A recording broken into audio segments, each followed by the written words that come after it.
ജിസ് ജോയ് സംവിധാനം ചെയ്ത് ആസിഫ് അലി, ബിജു മേനോൻ എന്നിവർ അഭിനയിച്ചിട്ടുള്ള തലവൻ എന്ന് പറയുന്ന സിനിമ കണ്ടു. കൊള്ളാം, എനിക്ക് ഈ പടം ഇഷ്ടപ്പെട്ടു. അത്യാവശ്യം നല്ലൊരു ഡീസൻറ്റ് ത്രില്ലർ സിനിമയാണത്. ഈ സിനിമയുടെ വിശേഷങ്ങളിലാണ് ഇന്നത്തെ ടാക്കീസ് മീഡിയ എപ്പിസോഡിൽ.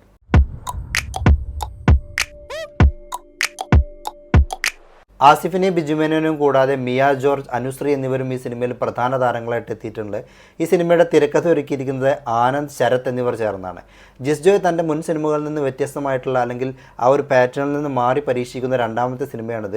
ആദ്യത്തെ ചിത്രം ഇന്നലെ വരെ എന്ന് പറയുന്ന സിനിമ കാര്യമായിട്ടുള്ള ചലനങ്ങളൊന്നും ഉണ്ടാക്കിയില്ല. പക്ഷേ തലവനിലേക്ക് വരുമ്പോൾ രണ്ട് പോലീസ് ഉദ്യോഗസ്ഥർ തമ്മിലുള്ള ഒരു ഈഗോ ക്ലാഷിൽ ആരംഭിച്ച് പിന്നീട് ഒരു പ്രോപ്പർ മർഡർ ഇൻവെസ്റ്റിഗേഷൻ സ്റ്റോറിയിലേക്കാണ് ഈ സിനിമയുടെ സ്ക്രിപ്റ്റ് നീങ്ങുന്നത്. തിരക്കഥയും അവതരണവും നന്നായിട്ടുണ്ട്. പ്രത്യേകിച്ചും സിനിമയുടെ തുടക്കം തൊട്ട് തന്നെ കൃത്യമായിട്ട് നമ്മളെ എൻഗേജ് ചെയ്യിപ്പിച്ചുകൊണ്ട് അവസാനം വരേക്കും പോകാൻ ഈ സിനിമയ്ക്ക് സാധിക്കുന്നുണ്ട്. ഒരു ത്രില്ലർ സിനിമയെ സംബന്ധിച്ചിടത്തോളം അത് കൃത്യമായിട്ട് ആവശ്യമുള്ള ഒരു ഫാക്ടർ തന്നെയാണ്. പേഴ്സണലി ഒരൊറ്റ സീൻ പോലും വർക്കൗട്ട് ആവാതിരിക്കുകയോ അല്ലെങ്കിൽ ഈ സീനിന് സിനിമയിൽ കാര്യമായിട്ടുള്ള പ്രാധാന്യമില്ലല്ലോ എന്നുള്ള തോന്നലുണ്ടാക്കുകയോ ചെയ്തിട്ടില്ല.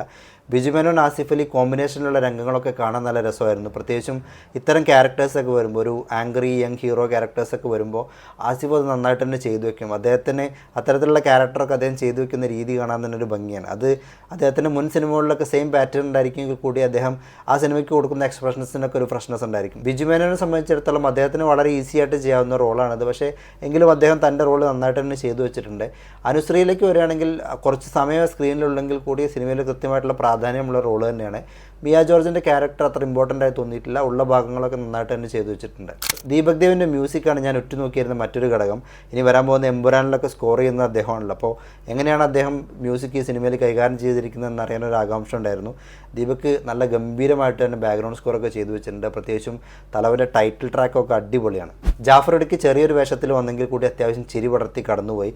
കോട്ടയം നസീർ ടൈപ്പ് കാസ്റ്റ് ആയി പോകുന്നുണ്ടോ എന്നൊരു സംശയമുണ്ട്. കാരണം അദ്ദേഹത്തിനെ ലാസ്റ്റ് കണ്ട സിനിമകളിലൊക്കെ അദ്ദേഹം പോലീസ് വേഷമാണ് ചെയ്തിട്ടുള്ളത്. അതൊക്കെ സമാനമായിട്ടുള്ള രീതിയിലുള്ള ക്യാരക്ടേഴ്സ് തന്നെയായിരുന്നു. അപ്പോൾ അദ്ദേഹം ഒന്ന് മാറ്റി പിടിക്കേണ്ടതാണെന്ന് തോന്നുന്നു. കൃത്യമായിട്ടും പെർഫോമൻസിലൊന്നും മോശമൊന്നും പറയാനില്ല, പക്ഷേ എങ്കിൽ കൂടി ഒരു ആവർത്തന വിരസത ഉണ്ടാക്കുന്നുണ്ട്.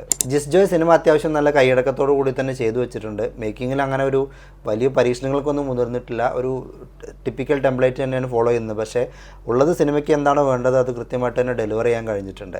അദ്ദേഹം ശരിക്കും പറയുകയാണെങ്കിൽ നമ്മൾ ത്രില്ലർ ജോണർ ഇപ്പോൾ ലാസ്റ്റ് 2 സിനിമകളിലാണ് ട്രൈ ചെയ്യുന്നതെങ്കിൽ കൂടി അദ്ദേഹത്തിൻ്റെ ആദ്യത്തെ സിനിമ ബൈസിക്കിൾ ജീസ് നോക്കുകയാണെങ്കിൽ അതിൽ ക്ലൈമാക്സ് പോർഷനിലൊക്കെ ബാക്ക് ടു ബാക്ക് ഒരുപാട് ട്വിസ്റ്റുകൾ കടന്നു വരുന്നുണ്ട്. അപ്പോൾ പൂർണ്ണമായിട്ടും ഇത് അദ്ദേഹത്തിന് പുതിയൊരു ജോണറാണെന്ന് പറയാൻ കഴിയില്ല. ആ ഒരു ഭാഗങ്ങളൊക്കെ ബൈസിക്കിൾ തീസിലും അദ്ദേഹം നന്നായിട്ട് തന്നെ ചെയ്തു വെച്ചിട്ടുണ്ട്. പേഴ്സണലി എനിക്കൊരു പോരായ്മയായിട്ട് തോന്നിയിട്ടുള്ളത് സിനിമ അതിൻ്റെ റിവീലിംഗ് പോർഷനിലേക്ക് കിടക്കുമ്പോൾ അല്ലെങ്കിൽ ക്ലൈമാക്സ് ഭാഗത്തേക്ക് കിടക്കുമ്പോൾ നമ്മൾ ആ സർപ്രൈസ് റിവീൽ ചെയ്യുന്ന സമയത്ത് വലിയൊരു വൗ ഫാക്ടറൊന്നും കിട്ടുന്നില്ല.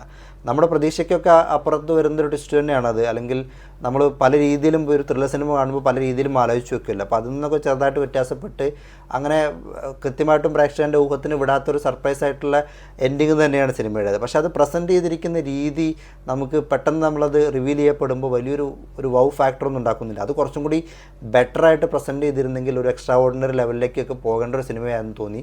പക്ഷേ എങ്കിൽ കൂടി അത്യാവശ്യം നല്ല രീതിയിൽ തന്നെ വന്നിട്ടുള്ളൊരു ഡീസൻറ്റ് വാച്ച് തന്നെയാണ് ത്രില്ലർ.